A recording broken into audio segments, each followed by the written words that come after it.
Vamos lá. Vigiai, pois, porque não sabeis o dia, nem a hora em que o Filho do Homem há de vir. Podem tomar os vossos assentos com toda liberdade de glorificar o santo nome do Senhor. Estou feliz que a minha mãezinha está aqui hoje, né? Vai participar dessa confraternização. E eu estou muito feliz pela presença dela. Que Deus possa continuar abençoando a sua vida, em nome de Jesus. Também está ali a minha sobrinha, a Diana, que está acompanhando, a minha sobrinha mais velha, né? E que Deus possa continuar abençoando a vida dela. Meus irmãos, quando a gente vai tratar da palavra de Deus, a palavra de Deus ela foi ontem, ela é para hoje e ela é para amanhã. No livro do escritor aos Hebreus, capítulo 4, versículo 12, a palavra do Senhor diz assim: porque a palavra de Deus é viva e eficaz, mais cortante do que uma espada de 2 gumes, ela penetra na divisão da alma e do espírito, entre juntas e medulas, e ela é apta para discernir pensamentos e intenção do coração. Então nós iremos aprender algo maravilhoso acerca da parábola das 10 virgens nessa noite, porque é uma palavra para hoje e é uma palavra profética das coisas que ainda irão acontecer. Amém? A parábola das 10 virgens é um farol de vigilância para o tempo do fim. Esta não é uma história de simples espera, é um manual de prontidão, um mapa para distinguir a verdadeira fé daquele que é apenas superficial. O próprio Jesus nos deu esse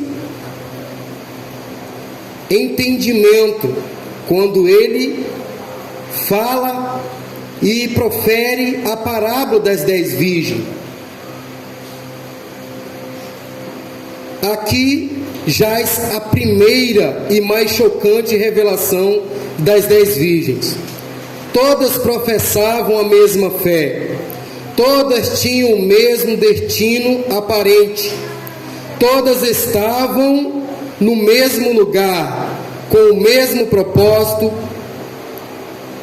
O reino dos céus é comparado a um grupo misto, onde a separação não ocorre na porta, mas na preparação.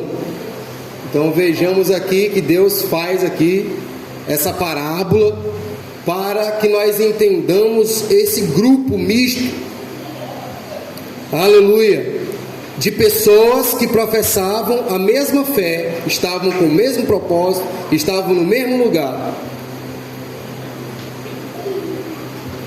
Porém, ocorre uma separação na porta, não na porta, mas na preparação.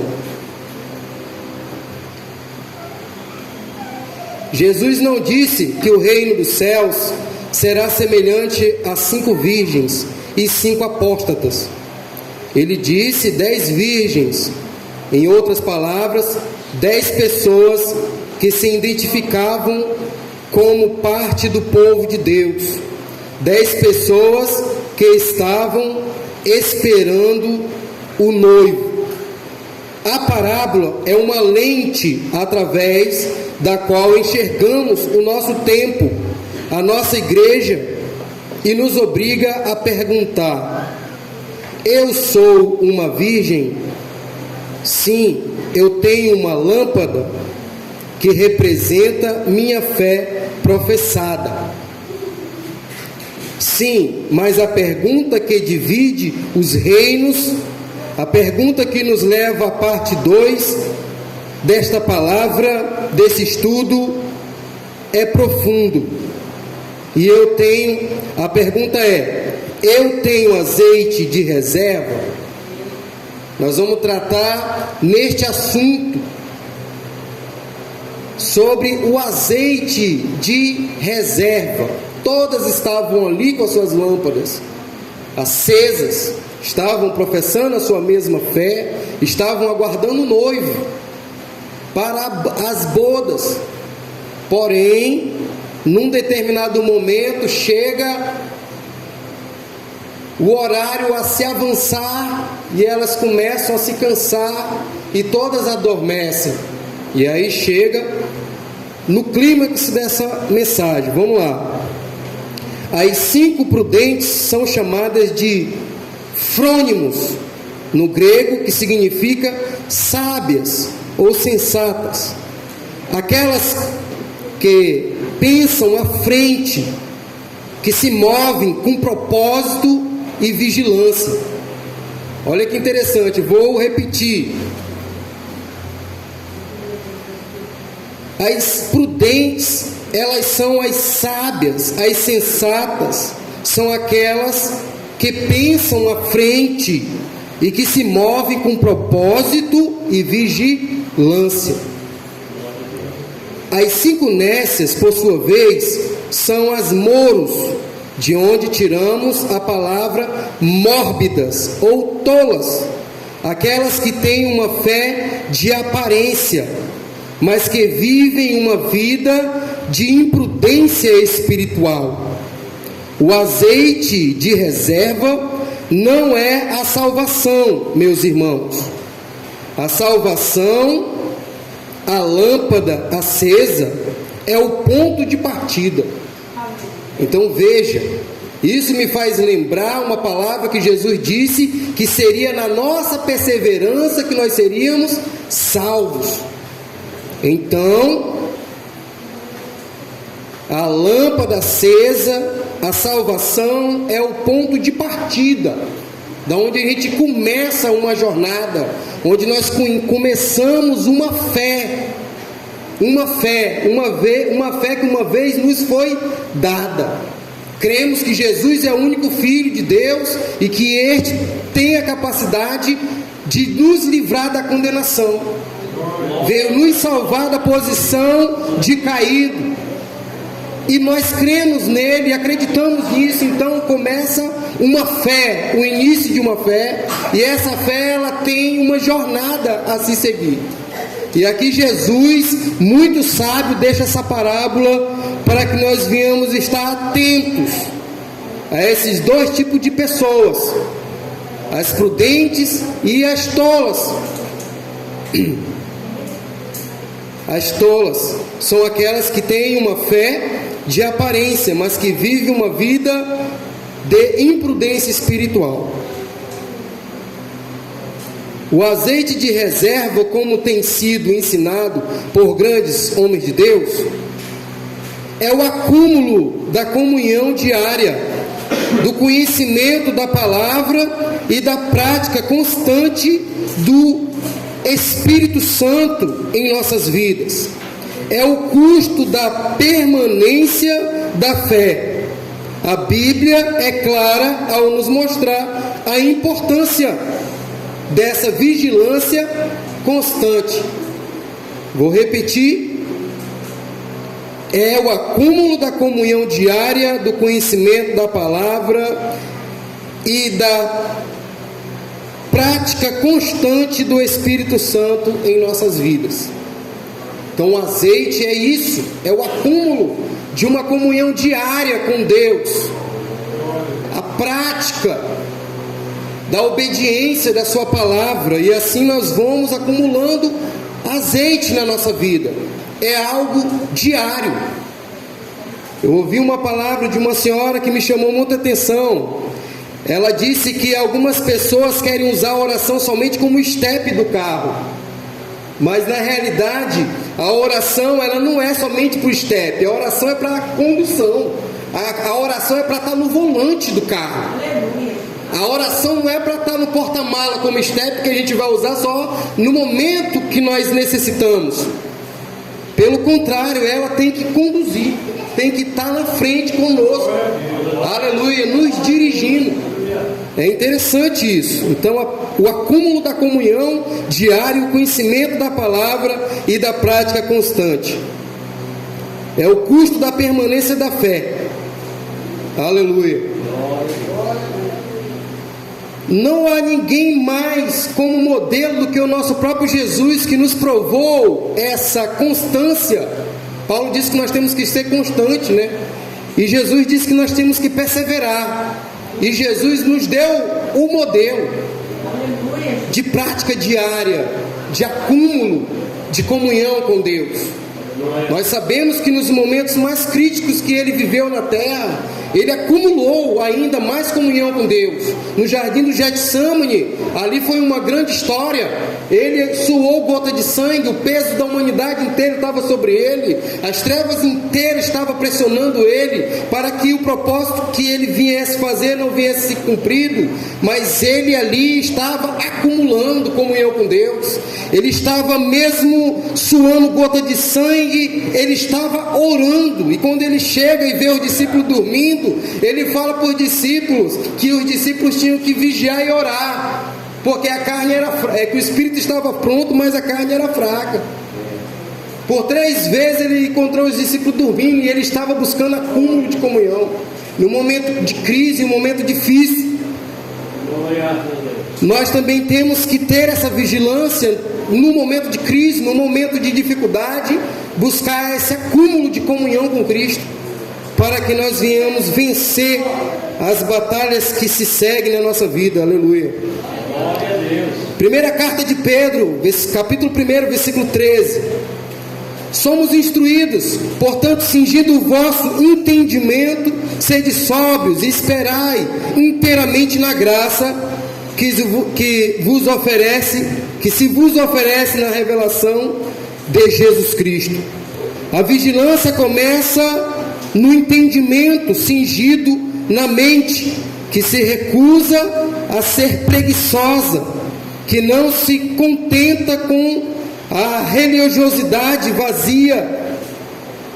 Então veja que essa vigilância, ela vem primeiro com o entendimento na mente.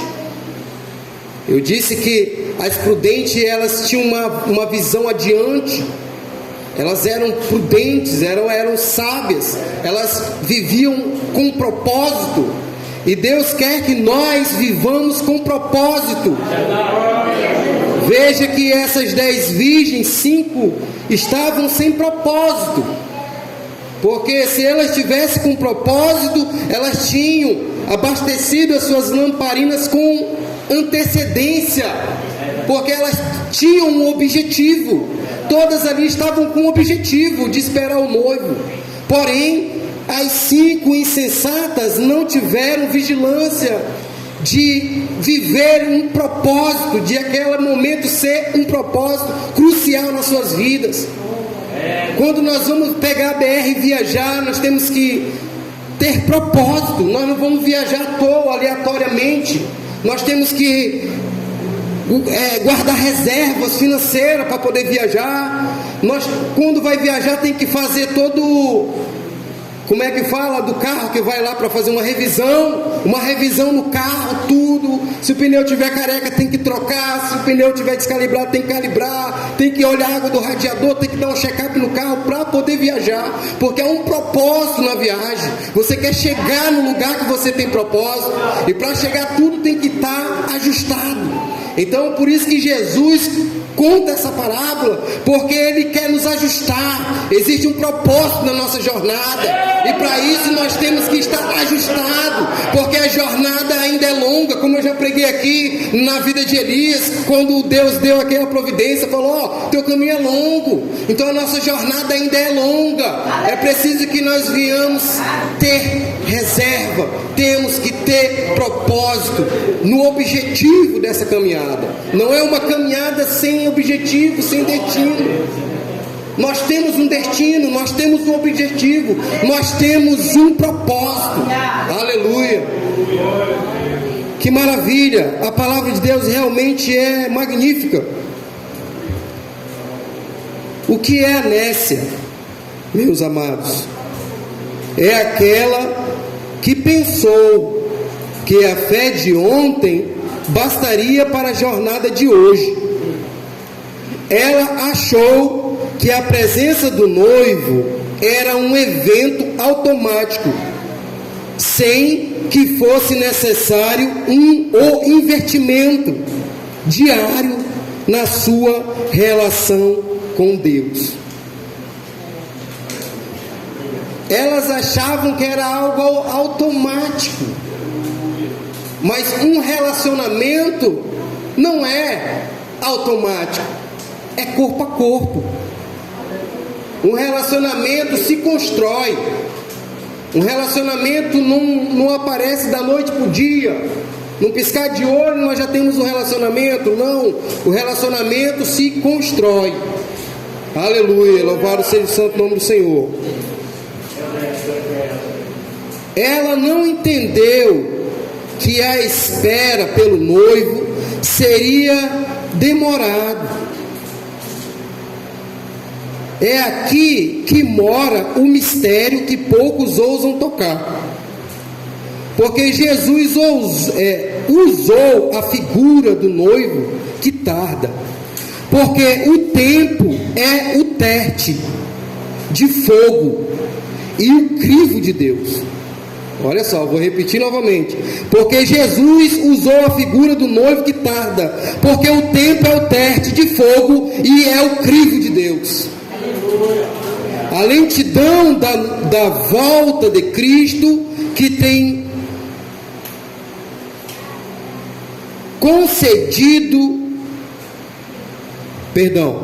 a lentidão da volta de Cristo que tem confundido gerações de crentes é na verdade a fornalha que separa o ouro da palha.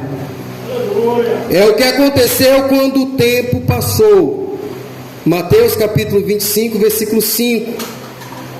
E tardando o noivo, tosquenejaram todas e adormeceram. Preste atenção neste detalhe. Todas adormeceram, não apenas as nécias. O sono é a humanidade da espera. Agora nós vamos falar algo profético aqui. Ninguém consegue manter o mesmo nível de euforia e vigilância inicial. O cansaço virá. A sonolência virá. A distração é um fato na vida do crente. Mas o que diferenciou a prudente da nécia? Uma pergunta. Nós sabemos que o cansaço vem, a sonolência vem, a distração vem. Mas há algo que diferenciou a prudente da nécia.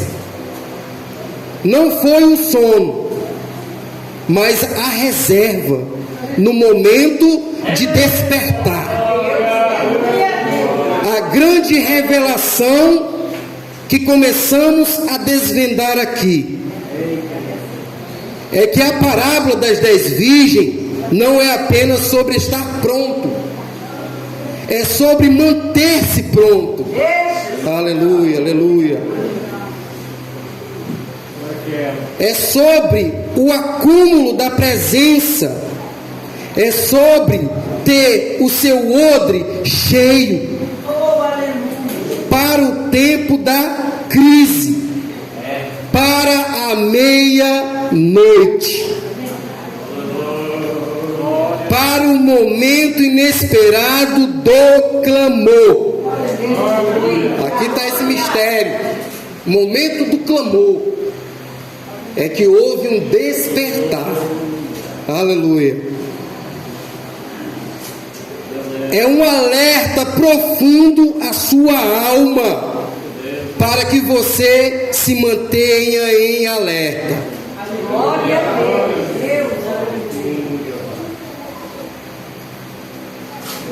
Na parte 1 do início dessa mensagem, estabelecemos a base. A separação não se deu pela profissão de fé, todas eram virgens, mas pela preparação. A diferença crucial estava no azeite de reserva. Agora precisamos analisar o momento mais dramático da parábola. Aquele que ecoa na alma de todo crente que espera a volta de Cristo. O clamor da meia-noite. Mateus capítulo 25, versículos 6 e 7 nos diz: mas à meia-noite ouviu-se um clamor, e eis que vem o noivo, saí-lhe ao encontro. Então todas aquelas virgens se levantaram e prepararam as suas lâmpadas. Houve um despertamento, houve um clamor. Aleluia. Nós vamos falar sobre essa meia-noite, é interessante, e eu vou reduzir ainda, porque eu tenho pouco tempo. Meia-noite, que hora terrível, mas reveladora. A meia-noite não é o crepúsculo da espera, é o auge da escuridão, é o momento onde a fé é provada. Há um limite onde a vigilância natural já se esgotou e onde a presença da luz é mais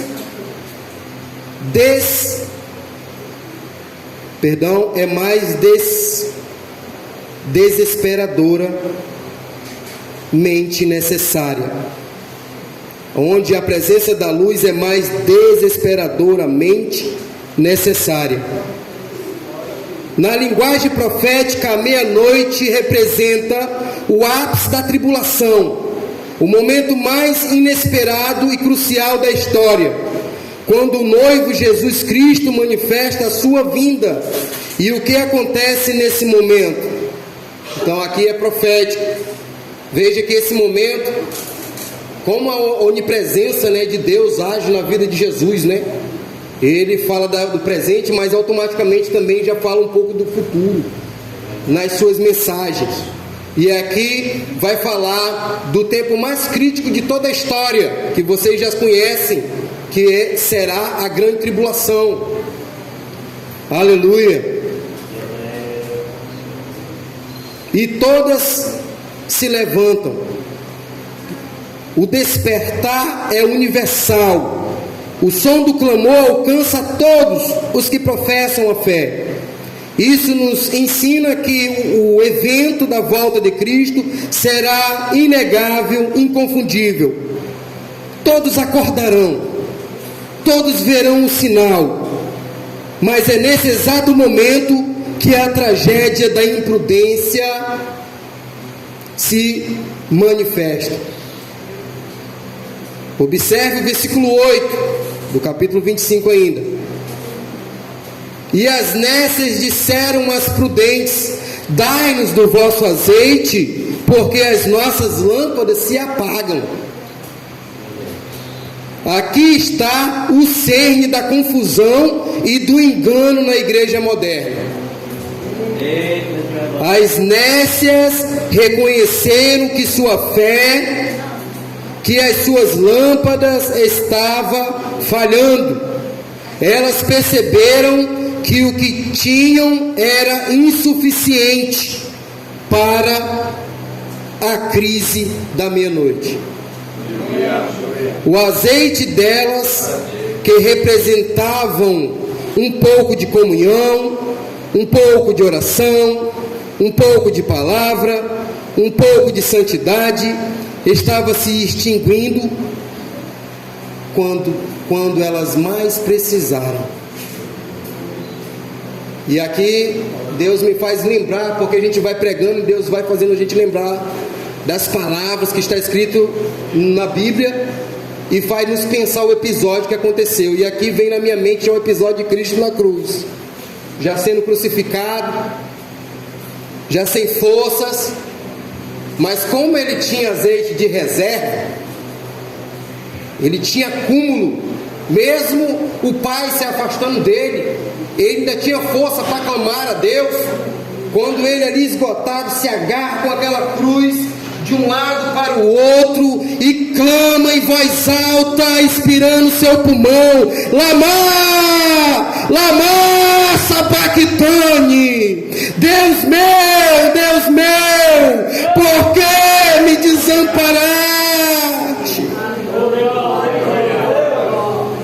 Ele busca dentro dele o acúmulo de comunhão com Deus, sente a ausência de Deus e exclama esse sentimento que brota do coração dele, clamando para o Pai.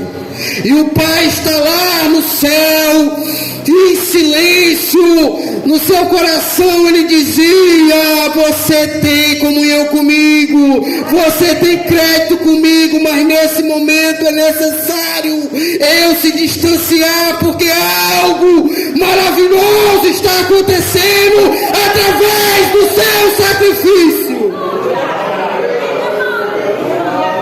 A humanidade será resgatada por esse sacrifício. O meu propósito se cumprirá nesse sacrifício. E Jesus se agarra no acúmulo da comunhão que ele teve com o Pai, porque ele sabe quem é o Pai, ele viveu com o Pai, ele sabia o que estava fazendo, sabia para onde iria.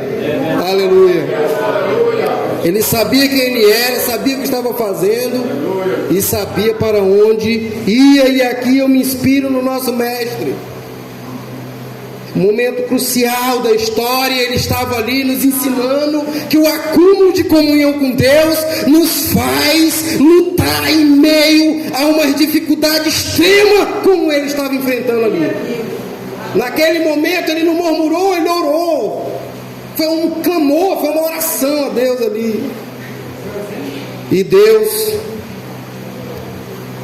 cumpriu o seu propósito na vida de Jesus. Vamos continuar.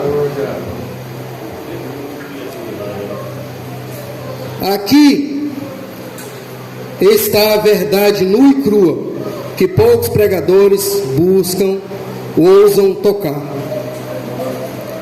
Você não pode emprestar azeite espiritual, a fé e a santidade.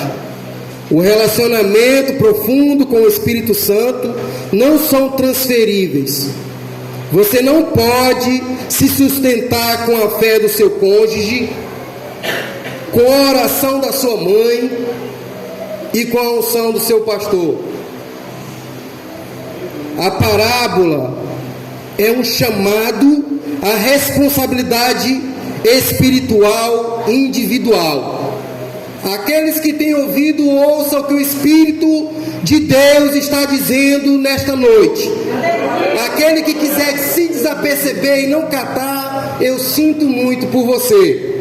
Mas se você está atento à voz de Deus nessa noite, fique alerta e comece a praticar o que Deus tem nos ensinado. Tenha azeite de reserva, tenha como acúmulo diário de comunhão com Deus.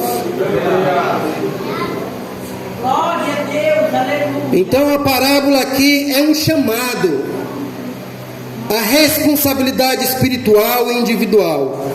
A santidade é uma obra que se opera no coração de cada crente por meio da graça de Deus e da obediência pessoal. O azeite de reserva é o seu histórico de intimidade com Deus. O seu histórico de intimidade com Deus é o seu azeite de reserva.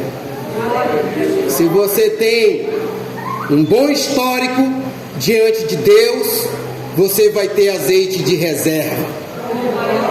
Quantas obras o Senhor já fez na nossa vida por termos azeite de reserva? A minha esposa aqui já contou a história do carro que quebrou na estrada, no meio do nada. Deus mandou alguém para socorrer e suprir a sua necessidade. Azeite de reserva.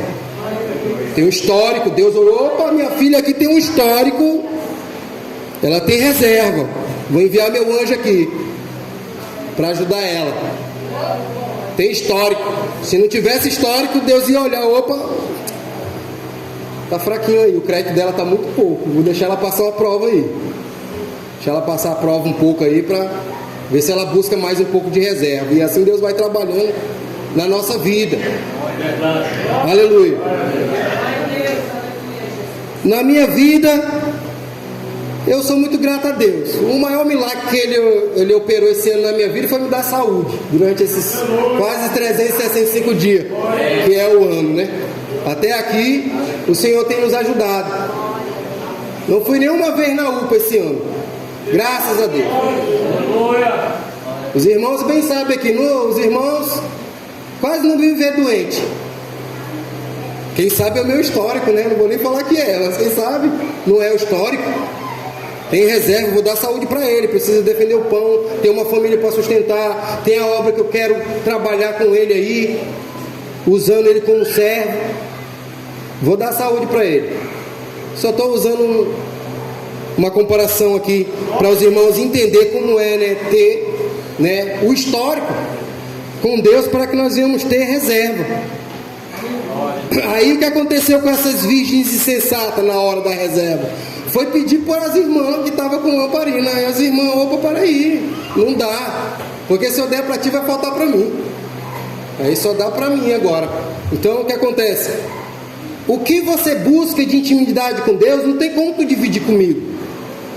É mérito teu, é mérito seu. Você conquistou, foi uma conquista. Às vezes nós compartilhamos em orar com as pessoas, em anunciar a palavra, abençoar, profetizando. Deus vai trabalhar na vida deles. Mas a questão de como aqueles que queriam expulsar demônios lá, queriam o ministério dos apóstolos, né? Sem ter o histórico com Deus, né? Não tiveram êxito. Apanharam dos demônios, não conseguiram executar as obras dos apóstolos que tinham histórico com Deus. Tinha uma chamada. E aí nós também temos que ter essa chamada. Nós temos essa chamada, a responsabilidade espiritual individual. E essa parábola nos ensina exatamente isso. Aleluia. A resposta das prudentes, como eu já falei, elas disseram assim, vou repetir. A resposta das prudentes é que muitos consideram que elas foram insensíveis. E na verdade foi mais realista e dolorosa verdade espiritual. O versículo 9 registra: mas as prudentes responderam dizendo: não seja assim, para que não vos falte a nós e a vós. E diante, e comprai ali, né? Aos que vendem para vós, elas disseram, né? Para comprar. E aqui eu quero finalizar essa palavra. Eu creio que já falei o suficiente. Quero pedir que vocês coloquem de pé nesse momento. Ainda vai haver uma apresentação, a cantata. E eu pude resumir aqui o máximo que eu pude